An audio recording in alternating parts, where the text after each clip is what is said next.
Hi everyone, today in this video I'm going to talk about narcoanalysis. So this term narcoanalysis is derived from the word narc, which is a Greek word meaning numb. So basically in this technique, the person is given certain kinds of drug which makes their brain numb, due to which they cannot think. They undergo a stupor-like stage. Now, in this stage, the person is not really in sleep, and is not even conscious. So they are like semi-conscious, and it is in this stage the examiners, they exploit this particular stage, and they ask questions, and because of that the person is not able to use his examination, because he is in this stage, and hence whatever comes out of their mind is the truth. They cannot lie because they cannot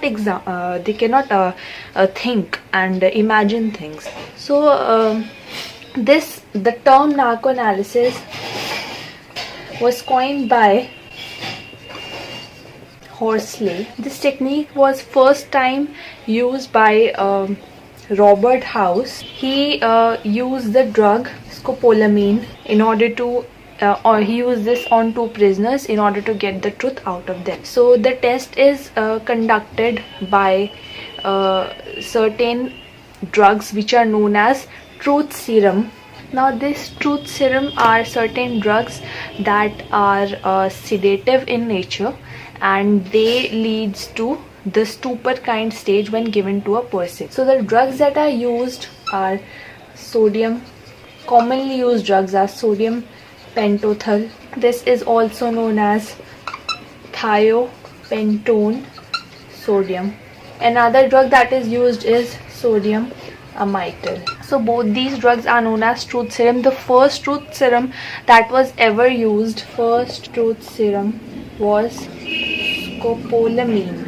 Scopolamine hydrobromide is its full name, but it is generally called by scopolamine. So these drugs are mixed in water in certain proportions that basically depends upon certain factors which I'll be discussing, but in general, so these drugs are given in certain proportions which generally ranges between 2.5 to 5%. So there are certain factors on which this percentage will depend, like these the factors are age. Different age group people are going to be given different amounts because it is going to affect differently. Then it depends upon the gender of the person, whether male or female. Also it depends upon if the person is having some kind of disease or something. So these are few of the factors that on the basis of which this percentage that will be given to the person is determined. Now a wrong dose can lead to complications such as coma or even death in certain cases. Okay, so once this drug is given to the person, there will be certain physiological biochemical effects on the body that will be seen. For example, it will depress the central nervous system, and also the breathing rate will be slower down. Other than this, the heart rate will also slow down, etc.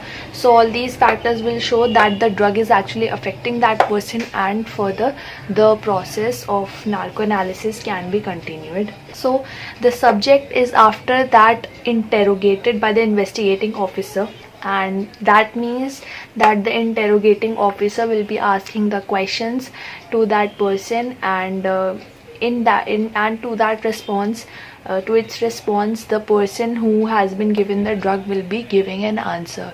And since the CNS is depressed, and the person cannot think actually, and it cannot imagine things, and so it is considered that whatever will be coming out from the person's mouth will be something that is true and is believable. But still this test is not admissible in court, and use of such method is illegal and against the Constitution. As per Article 23 of the Constitution, no person accused of any offense shall be compelled to be a witness against himself only. So that is why the constitution, the court will not accept the result of narco analysis as evidence. Okay, so what happens is that the subject is interrogated.